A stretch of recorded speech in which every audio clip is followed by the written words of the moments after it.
ಡಿಜೆಯಲ್ಲಿ police inspector ವಿರುದ್ಧ FIR ಆಗಿದೆ. ಯಾಕಂದರೆ ಒಂದು ಮಹಿಳೆಗೆ ಒಂದು ವಂಚನೆ ಮಾಡಿದ್ರು ಅನ್ನುವಂಥ ಆರೋಪ ಕೇಳಿ ಬಂದಿತ್ತು. ಮಹಿಳೆಗೆ ಮದುವೆಯಾಗ್ತೀನಿ ಅಂತ ಹೇಳಿ ನಂಬಿಸಿ ಲೈಂಗಿಕವಾಗಿ ಬೆಳೆಸ್ಕೊಂಡಿದ್ರು. ಆ ಒಂದು ವಿಚಾರವಾಗಿ ಈಗ ಪೊಲೀಸ್ ಇನ್ಸ್ಪೆಕ್ಟರ್ ಮೇಲೆ FIR ದಾಖಲಾಗಿದೆ.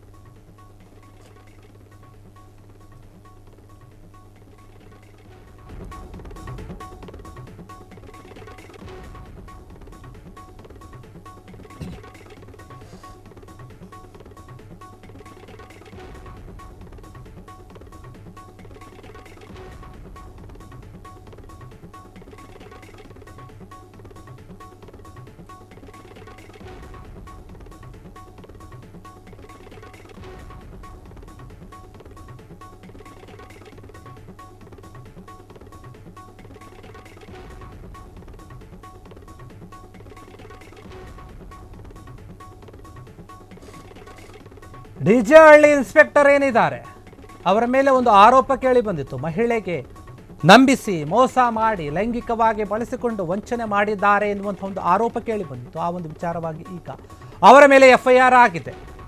ಯಾಕಂದರೆ ಏನೇನೋ ಕೊಡಿಸ್ತೀನಿ, ಅದು ಮಾಡ್ತೀನಿ, ಇದು ಮಾಡ್ತೀನಿ ಅಂತ ಹೇಳಿ ನಂಬಿಸಿದ್ರು. ಮಹಿಳೆಯನ್ನು ಲೈಂಗಿಕವಾಗಿ ಬಳಸ್ಕೊಂಡಿದ್ರು.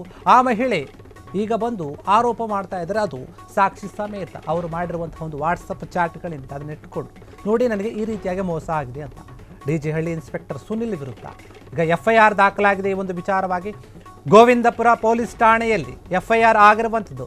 ಸುನಿಲ್ ವಿರುದ್ಧ ಮುಸ್ಲಿಂ ಮಹಿಳೆಯೊಬ್ಬರು ದೂರು ಕೊಟ್ಟಿದ್ದರು. ಈ ಒಂದು ವಿಚಾರವಾಗಿ BNX ಕಾಯ್ದೆ 69 75/1 75/2 351/2 ಒಂದು ಕಾಯ್ದೆ ಅಡಿ ಕೇಸ್ ದಾಖಲಾಗಿದೆ. ಸಂತ್ರಸ್ತೆ ದೂರಿನಲ್ಲಿ ಏನಿದೆ ಅಂತ ನೋಡೋದಾದ್ರೆ ನೋಡಿ, ನನ್ನನ್ನು ಮದುವೆ ಆಗ್ತೀನಿ, ಮನೆ ಕೊಡಿಸ್ತೀನಿ ಅಂತ ಹೇಳಿದರು. ಬ್ಯೂಟಿ ಪಾರ್ಲರ್ ಓಪನ್ ಮಾಡಿ ಕೊಡ್ತೀನಿ ಅಂತ ನನಗೆ ಹೇಳಿದರು. ನಿನ್ನ ಲೈಫ್ ಸೆಟಲ್ ಮಾಡ್ತೀನಿ ಅಂತ ಕೂಡ ಹೇಳಿ ನನ್ನ ಮರಳು ಮಾಡಿದ್ರು. ಲೈಂಗಿಕವಾಗಿ ಬಳಸಿಕೊಂಡಿದ್ದಾರೆ ಅಂತ ದೂರಿನಲ್ಲಿ ಉಲ್ಲೇಖ ಆಗಿದೆ. ಈ ಮಹಿಳೆ ದೂರು ಕೊಟ್ಟಿದ್ದಾರೆ. ಕಳೆದ 1 ವರ್ಷದಲ್ಲಿ 2 ಬಾರಿ ಅಥವಾ ಅದಕ್ಕಿಂತ ಹೆಚ್ಚಿನ ಬಾರಿ ಲೈಂಗಿಕವಾಗಿ ನನ್ನನ್ನು ಬಳಸಿಕೊಂಡಿದ್ದಾರೆ. ಡಿಜೆಹಳ್ಳಿಯ 8ನೇ ಮೈಲಿಯಲ್ಲಿರುವಂತಹ ತಮ್ಮ ಮನೆ ಮತ್ತು ಹೋಟೆಲ್ಗಳಿಗೆ ಕರೆಸಿಕೊಂಡು ನನ್ನ ಮೇಲೆ ಅತ್ಯಾಚಾರವನ್ನು ಮಾಡಿದ್ದಾರೆ. ಆದರೆ ಇದೀಗ ನಮ್ಮ ವಿಚಾರ ಯಾರಿಗಾದರೂ ಹೇಳಿದರೆ ಕೊಲೆ ಮಾಡುತ್ತೇವೆ ನಿನ್ನ ಅಂತ ಹೇಳಿ ಬೆದರಿಕೆಗಳನ್ನು ಹಾಕ್ತಾ ಇದ್ದಾರೆ. ಅಲ್ಲದೆ ನನ್ನ ಖಾಸಗಿ ಫೋಟೋ ವಿಡಿಯೋಗಳನ್ನು ಇಟ್ಟುಕೊಂಡು ಬೆದರಿಕೆಯನ್ನು ಹಾಕ್ತಾ ಇದ್ದಾರೆ, ಬ್ಲಾಕ್ ಮೇಲ್ ಮಾಡ್ತಾ ಇದ್ದಾರೆ. ಹೀಗಂತ ಸಂತ್ರಸ್ತೆ ಮಹಿಳೆ ದೂರಿನಲ್ಲಿ ಆರೋಪವನ್ನು ಮಾಡ್ತಾ ಇದ್ರು. ಆರೋಪ ಮಾಡಿದ್ದಾರೆ, ಕೇಸನ್ನು ಕೊಟ್ಟಿದ್ದಾರೆ, FIR ಕೂಡ ಆಗಿದೆ. ಆಯಿತು, ಇನ್ಸ್ಪೆಕ್ಟರು ನಾನು ನಿನಗೆ ಏನೇನೋ ಮಾಡ್ತೀನಿ, ಏನೇನೋ ಕೊಡಿಸ್ತೀನಿ ಅಂತ ಹೇಳಿದ ತಕ್ಷಣ ನೀನೇಗಮ್ಮ ಒಪ್ಕೊಂಡೆ ಅಂತ. ಹಾಗಾದರೆ ನೀನು ಕೂಡ ಯಾವುದೋ ಒಂದು ಲಾಭ ಇರೋದಕ್ಕೆ ತಾನೇ ಆಗ ಸುಮ್ಮನೆ ಇದ್ದು ಈಗ ಈ ಒಂದು ವಿಚಾರ ಹೊರಗಡೆ ಹೇಳ್ತಾ ಇರುವಂಥದ್ದು. ಯಾಕೆ ಆವಾಗ ನಿನ್ನ ತಲೆಯಲ್ಲಿ ಬುದ್ಧಿ ಇರಲಿಲ್ವಾ? ಅದು ಮಾಡ್ತೀನಿ, ಇದು ಕೊಡಿಸ್ತೀನಿ ಅಂದ ತಕ್ಷಣ ಹಂಗೆ ಹೋಗ್ಬಿಡೋದಾ? ನನ್ನ ಲೈಂಗಿಕವಾಗಿ ಬಳಸ್ಕೊಂಡಿದ್ದಾರೆ ಅಂತ ನೀನು ದೂರು ಕೊಡೋದೇ ನಿಜ ಆದರೆ ಆಯಿತು, ನಿನ್ನ ಒಪ್ಪಿಗೆ ಇಲ್ಲದೇನೆ ಅವರು ಲೈಂಗಿಕವಾಗಿ ಬಳಸ್ಕೊಂಡಿದ್ರು. ಆ ಸಮಯದಲ್ಲಿ ನಿನಗೂ ಅವಶ್ಯಕತೆ ಇತ್ತು, ಅವರಿಗೂ ಅವಶ್ಯಕತೆ ಇತ್ತು, ಅದಕ್ಕೆ ನಡೆದೋಯ್ತು. ಆದರೆ ಈಗ ಅವರೇನೋ ಅದು ಕೊಡಿಸಲ್ಲ ಅಂತ ಹೇಳಿರಬಹುದು, ಅದಕ್ಕೆ ನೀವು ಇದನ್ನ ಇಟ್ಕೊಂಡು ಮಾತಾಡ್ತಾ ಇದ್ದೀರಿ ಅಂತ ಅನಿಸುತ್ತೆ. ಒಂದೇ ಪರವಾಗಿ ಒಂದೇ ಕಡೆಯಿಂದ ನೋಡೋಕ್ಕಾಗಲ್ವಲ್ಲ ನಾವು ಈ ಒಂದು ವಿಚಾರವನ್ನು. ಪೊಲೀಸ್ ಇನ್ಸ್ಪೆಕ್ಟರ್ ಮಾಡಿದ್ದಾರೆ, ಹೌದು ತಪ್ಪು. ನಂಬಿಸಿ ಮೋಸ ಮಾಡಿದ್ದಾರೆ, ಹೌದು ಒಪ್ಕೊಂತೀವಿ, ಅದು ಕೂಡ ತಪ್ಪೆ. ಆದರೆ ನೀವು ಮಾಡಿರುವಂತಹ ಚಾಟ್ ನೋಡಿದ್ರಲ್ಲಿ ಗೊತ್ತಾಗುತ್ತೆ ನೋಡಿ, ಗಮನಿಸ್ತಾ ಇದ್ರಲ್ಲ. ಅವರು ಚಿನ್ನು ಮುದ್ದು ಅಂತಾರೆ, ನೀವು ಕೂಡ ಚಿನ್ನು ಮುದ್ದು ಅಂತೀರಿ, ಮಿಸ್ ಯು ಅಂತೀರಿ, ಏನೇನೋ ಮಾತನಾಡ್ತೀರಿ. ಆಗುತ್ತೆ ನಿಮ್ಮ ಇಬ್ಬರ ಒಪ್ಪಿಗೆ ಮೇರೆಗೆ. ನೀವು ಗಮನಿಸ್ತಾ ಇದ್ದಾರೆ ಯಾವ ರೀತಿ ಸಿಂಬಲ್ಗಳು ಹಾಕ್ಕೊಂಡಿದ್ದಾರೆ. ಲವ್ ಸಿಂಬಲ್ಗಳಿದೆ, ಬೇರೆ ಬೇರೆ ಸಿಂಬಲ್ಗಳಿದೆ.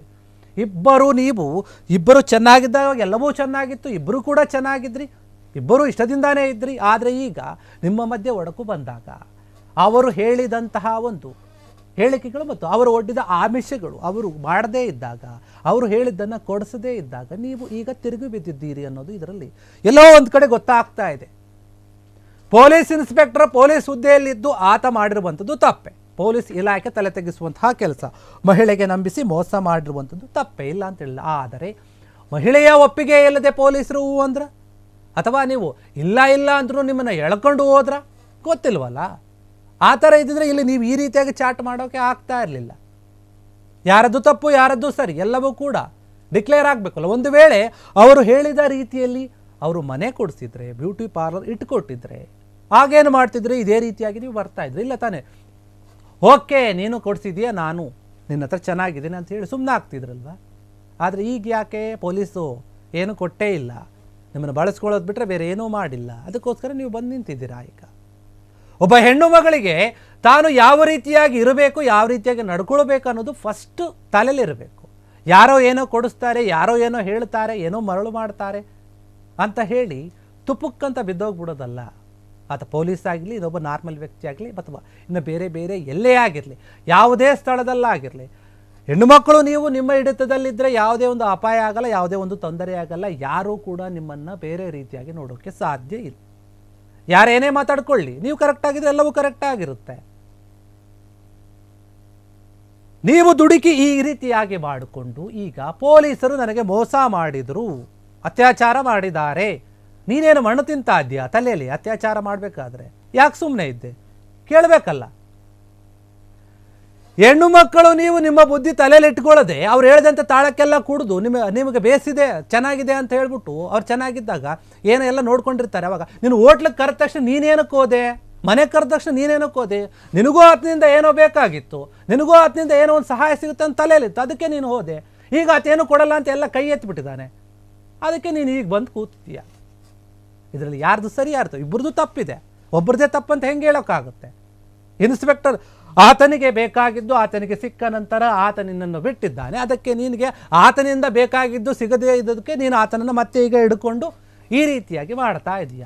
ಇಬ್ಬರದು ಕೂಡ ತಪ್ಪಿದೆ, ಇಬ್ಬರಿಗೂ ಕೂಡ ಶಿಕ್ಷೆ ಆಗಬೇಕು ನಮ್ಮ ಪ್ರಕಾರ ನೋಡೋದು. ಆದರೆ ಯಾರು ಕೂಡ ಹೆಣ್ಮಕ್ಕಳು ಈ ರೀತಿಯಾಗಿ ಏನೋ ದುಡ್ಡು ಕೊಡುತ್ತೆ ಸಿಗ್ತೆ ಅಂತ ಏನು ಹೋಗ್ತಿರಲ್ಲ, ಅಂಥವ್ರಿಗೆ ಇದೊಂದು ಪಾಠ. ಮತ್ತು ಪೊಲೀಸ್ ಇನ್ಸ್ಪೆಕ್ಟ್ರು ಆ ಹುದ್ದೆಯಲ್ಲಿದ್ದು ಈ ರೀತಿಯಾಗಿ ಮಾಡಬಾರ್ದು ಅನ್ನೋಂಥದ್ದು ಪೊಲೀಸರು ಕೂಡ ಒಂದು ರೀತಿಯಲ್ಲಿ ಪಾಠ. ಇಬ್ಬರಿಗೂ ಕೂಡ ಶಿಕ್ಷೆ ಆಗಬೇಕು. ನಮ್ಮ ಒಂದು ಫ್ರೀಡಮ್ ಟಿವಿಯ ಪರವಾಗಿ ನಾವು ಮಾತನಾಡ್ತಾ ಇರುವಂಥದ್ದು ಯಾಕೆ ಅಂತಂದರೆ, ಯಾರ್ದು ತಪ್ಪು ಯಾರ್ದು ಸರಿ ಅಂತ ನಾವು ಹೇಳೋದಕ್ಕಿಂತ ನಿಜವಾಗ್ಲೂ ಯಾರ್ದು ತಪ್ಪಿದೆ ಅವ್ರಿಗೆ ಶಿಕ್ಷೆ ಆಗಲಿ. ಆದರೆ ಅವರಿಗೆ ಸಿಗದೇ ಇದ್ದಾಗ ಈ ರೀತಿ ಬಂದು ಕೂತ್ಕೊಂಡು ನಾನು ಕಂಪ್ಲೇಂಟ್ ಕೊಡ್ತೀನಿ, ಆರೋಪ ಮಾಡ್ತೀನಿ ಅಂದರೆ ಅದು ಯಾವ ರೀತಿಯ ಒಂದು ಲೆಕ್ಕಾಚಾರ ಅಂತ ಗೊತ್ತಿಲ್ಲ. ಇದು ಯಾವ ರೀತಿ ಆರೋಪ ಅಂತ ಗೊತ್ತಿಲ್ಲ. ಒಪ್ಪಿಗೆಯ ಆರೋಪ ಇದು, ಒಪ್ಪಿಗೆಯ ಒಂದು ಅತ್ಯಾಚಾರ ಅನಿಸುತ್ತೆ. ಇದು ಅತ್ಯಾಚಾರ ಮಾಡಬೇಕಾದ್ರೆ ಓಕೆ ಅಂದಿದ್ದವರು ಎಲ್ಲ ಮುಗಿದ ಮೇಲೆ ನನಗೇನೂ ಕೊಡಿಸಿಲ್ಲ ಅಂತ ಹೇಳಿ ಈ ರೀತಿಯಾಗಿ ಆರೋಪ ಮಾಡ್ತಾ ಇದ್ರು ಅಂದರೆ ಎರಡೂ ಕಡೆಯಿಂದ ಕೂಡ ಯೋಚನೆ ಮಾಡಬೇಕಾಗುತ್ತೆ, ಪ್ರಶ್ನೆ ಮಾಡಬೇಕಾಗುತ್ತೆ. ಕ್ಷಣ ಕ್ಷಣದ ಸುದ್ದಿಗಳಿಗಾಗಿ ಫ್ರೀಡಮ್ ಟಿವಿ ಸಬ್ಸ್ಕ್ರೈಬ್ ಮಾಡಿ, ಲೈಕ್ ಮಾಡಿ ಹಾಗೂ ಫಾಲೋ ಮಾಡಿ. ಹೊಸ ಸುದ್ದಿಗಳ ನೋಟಿಫಿಕೇಶನ್ಗಾಗಿ ಬೆಲ್ ಐಕಾನ್ ಮೇಲೆ ಕ್ಲಿಕ್ ಮಾಡಿ.